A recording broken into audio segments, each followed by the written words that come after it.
I was torquing the head bolts on $1 million Boss 429 when my wife walked in with the man who was about to steal my life. In Austin, the heat presses down on you, but what Miller said next felt like a cold blade between the ribs. My knuckles were scarred, the skin maps of old slips and hot manifolds permanently stained with the ghost of graphite. I didn't mind. A man's hands tell the truth when his tongue won't. I was torquing the head bolts in a star pattern, 80 foot-pounds of precision. You don't rush a Hemi head. You listen to the metal. You feel the threads bite. If you cheat the steel will eventually find a way to cheat you back. I wiped the sweat from my eyes with a greasy forearm. Through the open bay door, the Texas horizon shimmered, turning the distant scrub oak into a blur of gray and olive. "Elias," a voice called out. It was Miller, my partner, the man who handled the ledgers while I handled the wrenches. He stood there in a crisp linen shirt that hadn't seen a drop of sweat, looking at the shop I'd built over 20 years. He looked at the new hydraulic lifts, the climate-controlled paint booth, the expansion I'd financed by putting the house on the line.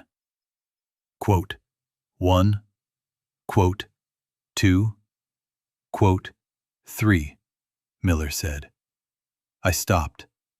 The ratchet clicked once, a sharp, lonely sound in the cavernous shop. I turned slowly. Behind Miller stood two men in dark suits I didn't recognize, and Sarah. She wasn't looking at me. She was looking at the toe of her Italian leather shoes, the ones I'd bought her for our anniversary. Miller held a manila envelope. Sarah finally looked at me. She reached into her purse and pulled out a ring. Not her wedding band, but a set of keys. The keys to the shop. The keys to the house. She handed them to Miller. Miller said, his voice as smooth as fresh oil. I looked at my hands. They were black with the lifeblood of a car that would now belong to a man who didn't know the difference between a carburetor and a camshaft. I felt a strange vibration in my chest, like an engine knocking before the rod throws. I didn't swing. I didn't scream. I just stood there in the Austin heat while they took the only world I knew and locked the door from the inside. I left her standing in the red dust. She came for a savior, but all she found was the exhaust note of a man who had finally stopped caring about her margins. I was torquing the head bolts on $1 million Boss 429 when my wife walked in with the man who was about to steal my life. In Austin, the heat presses down on you, but what Miller said next felt like a cold blade between the ribs.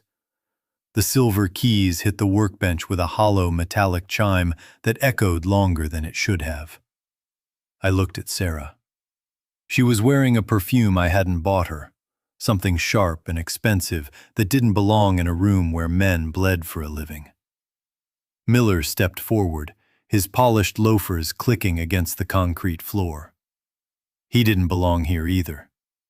His hands were soft, the skin pink and unblemished, the kind of hands that only ever moved paper. He placed a palm on the fender of the Boss 429, leaving a smudge of grease on his cuff. He didn't even flinch. "The filings are ironclad, Elias," Miller said. His voice had the flat, practiced cadence of a man reading a grocery list. The expansion loans were cross-collateralized with the deed to the house and the business license. Sarah signed over her shares this morning. Since you used the family trust as the primary guarantor, you've been leveraged out. It's a clean break. I looked at the manila envelope in his hand. My thumb brushed the rough callus on my palm, a reminder of the 20 years I'd spent turning rusted iron into something that sang. I looked at Sarah. I wanted to see a flicker of the woman who used to bring me coffee at 2 a.m. when I was chasing a phantom misfire in an old flathead.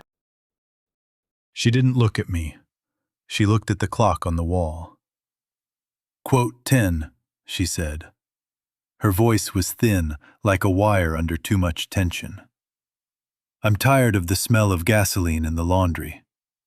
Quote 11. The word mechanic hung in the humid air, heavy and poisonous. Quote 12, I said. My voice sounded low, vibrating in my throat like a damaged muffler. Miller corrected. He gestured to the two men behind him. They weren't mechanics. They were muscle in cheap suits. We're going to turn this place into a high-end boutique restoration firm. Real margins. No more passion projects for old men with more stories than money. Now, your personal effects are in a box by the gate. Don't make this difficult. It's a long walk to the main road. One of the suits stepped toward me. I felt the heat of the shop pressing in, the smell of the Boss 429, my masterpiece, calling to me one last time. I looked at my toolbox. $6,000 worth of snap-on steel, organized by weight and purpose. The tools stay, Miller said, anticipating the movement. They were purchased under the shop's line of credit. They're company assets now. The silence was absolute, save for the rhythmic drip-drip of an oil pan in the far bay. I turned and walked toward the door. I didn't take a jacket. I didn't take the box. The sun hit me like a physical blow as I stepped onto the gravel. Behind me, I heard the heavy rolling door of the shop slide shut. The padlock clicked. A final, definitive sound. I reached the edge of the property and stopped. The Texas wind kicked up, tasting of dry dirt and exhaust. I looked at my hands. They were black, stained deep into the pores, a map of a life that no longer existed. I didn't have a wrench. I didn't have a home. But I knew every bolt in that building. I knew where the foundations were cracked and where the wiring hissed. They had the paper, but they didn't know the steel. The road ahead shimmered in the heat, a long gray ribbon of nothing. I started walking. I didn't look back, but in the back of my mind, a gear was already turning, cold and inevitable. They thought they had liquidated a man, but they had only stripped the paint. Underneath, the frame was still solid. And the frame is the only thing that matters. I was torquing the head bolts on a $1 million Boss 429 when my wife walked in with the man who was about to steal my life. In Austin, the heat presses down on you. But what Miller said next felt like a cold blade between the ribs. We're drowning, Elias. You're chasing soul while the bank is chasing our deed. I didn't sign up to be a martyr for a dead brand, Sarah said. I'm tired of being married to a grease monkey who smells like a refinery and cares more about a torque wrench than our mortgage.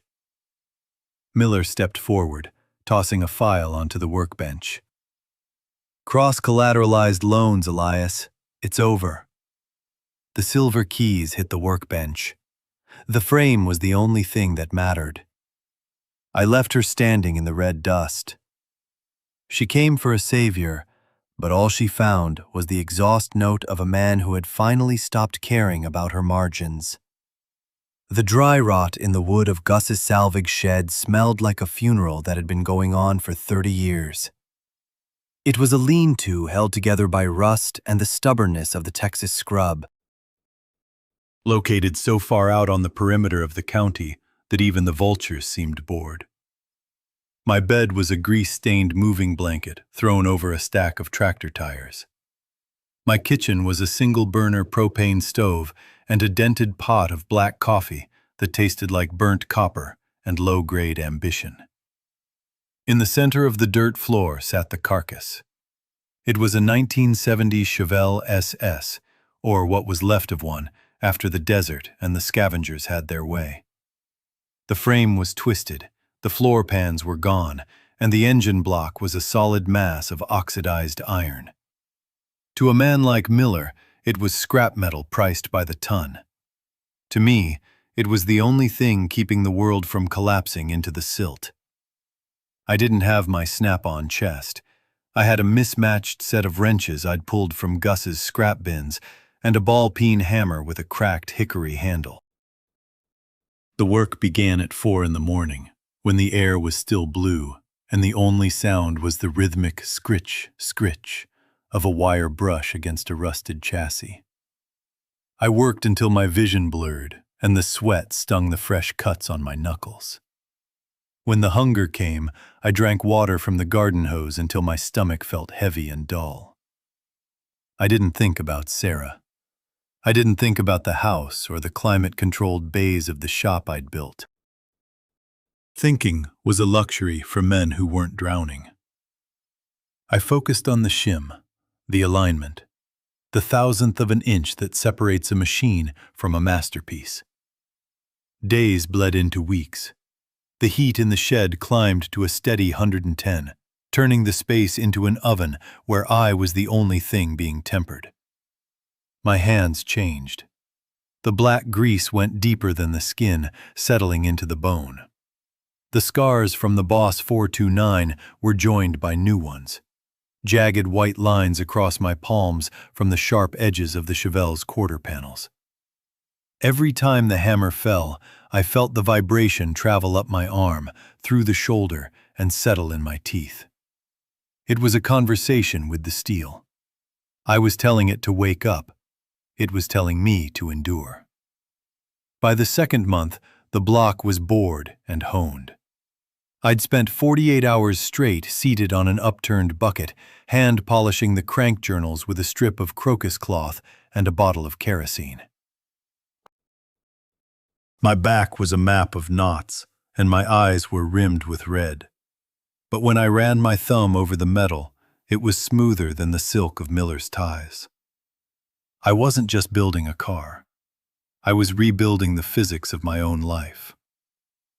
One evening, as the sun dipped low and painted the scrapyard in a bruised purple light, I tightened the last bolt on the intake manifold. The silence in the shed felt different now. It wasn't the silence of a grave, it was the silence of a loaded gun. I wiped a streak of oil across my forehead and looked toward the city lights on the horizon. Out there, they were selling lifestyle and margins. Out here, I had a 12-point socket and a grudge that had been machined to a razor's edge. The frame was straight, the heart was beating, and the paperwork they'd used to bury me was about to find out that some things don't stay in the dirt. I reached for the ignition wire. It was time to see if the ghost still had a voice. The invitation didn't come by mail. It came in the form of a black Mercedes idling at the edge of the salvage yard, its tires looking offended by the layers of West Texas silt.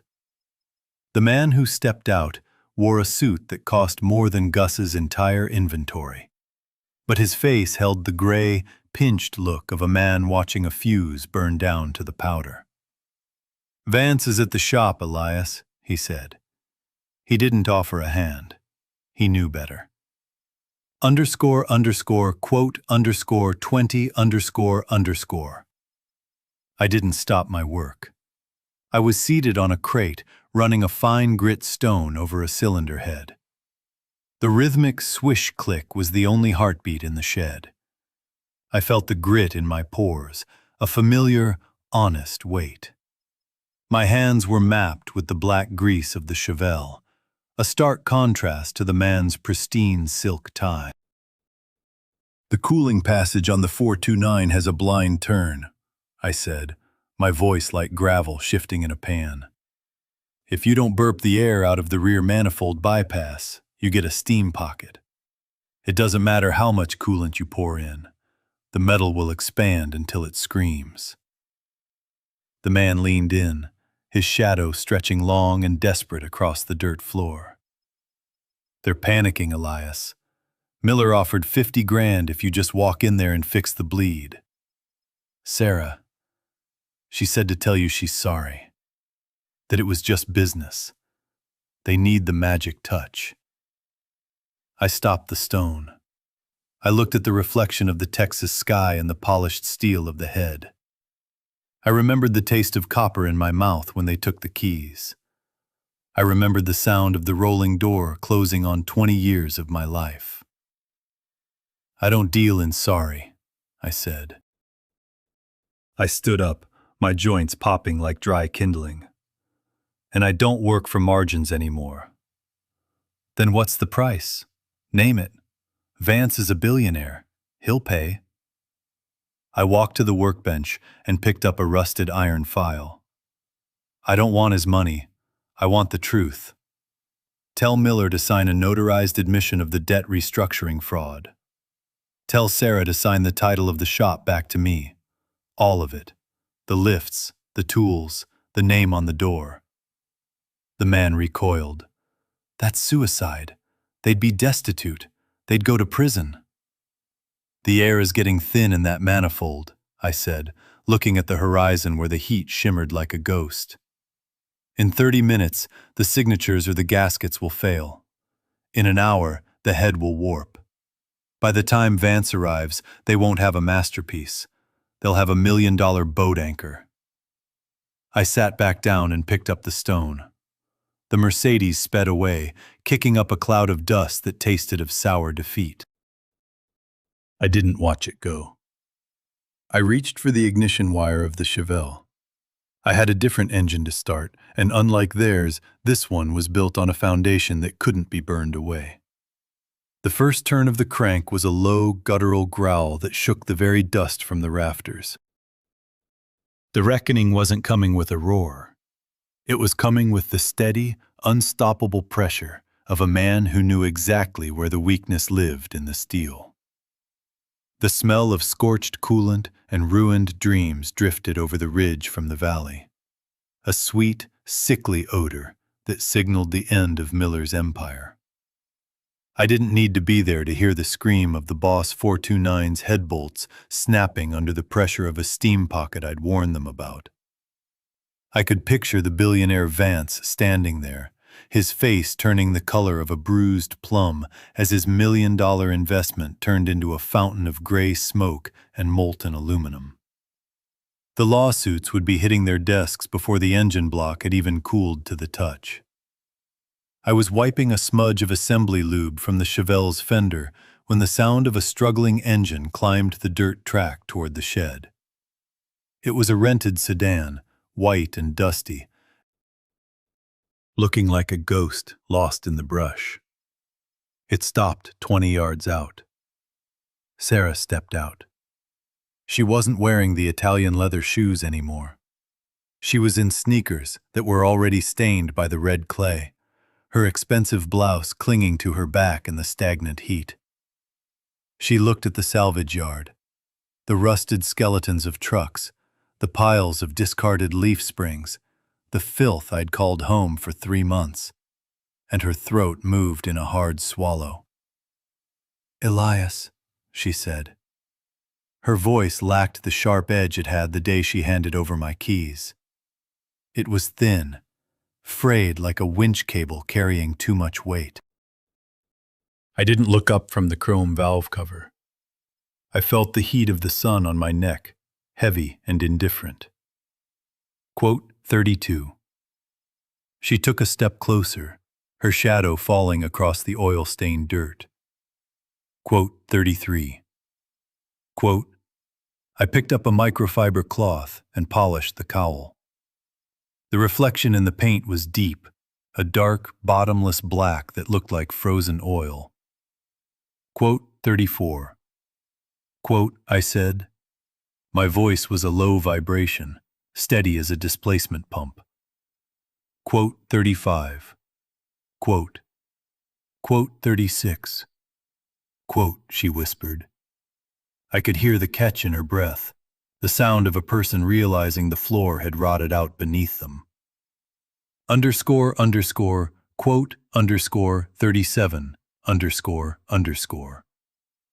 I finally looked at her. Her eyes were searching mine for a spark, a flicker of the man who used to overlook the small betrayals for the sake of a quiet life. But that man had died on a moving blanket in a shed of dry rot. I said. I climbed into the driver's seat of the Chevelle. The interior smelled of new vinyl and old intentions. I turned the key. The starter gave one sharp click, and then the big block V8 tore the silence of the desert into jagged pieces. It wasn't a car. It was a thunderstorm caught in a cage of steel. The vibrations rattled the teeth in my skull and shook the dust from the rafters of the shed. Sarah stood there, her mouth moving, saying words that were swallowed whole by the roar of the exhaust. She reached out a hand toward the door handle, her fingers trembling. I shifted into first. The linkage was tight, precise, mechanical truth. I looked straight ahead, through the windshield, at the long ribbon of heat-blurred road that led away from the wreckage of the past. I dropped the clutch. The rear tires bit into the dirt, screaming as they found traction. I left her standing in the red dust. She came for a savior, but all she found was the exhaust note of a man who had finally stopped caring about her margins. In the rearview mirror, she was a small, fading shape, coughing in the wake of the only thing I had left to build. The road was open. The engine was holding a steady temperature, and for the first time in 20 years, the only hands on the wheel were mine.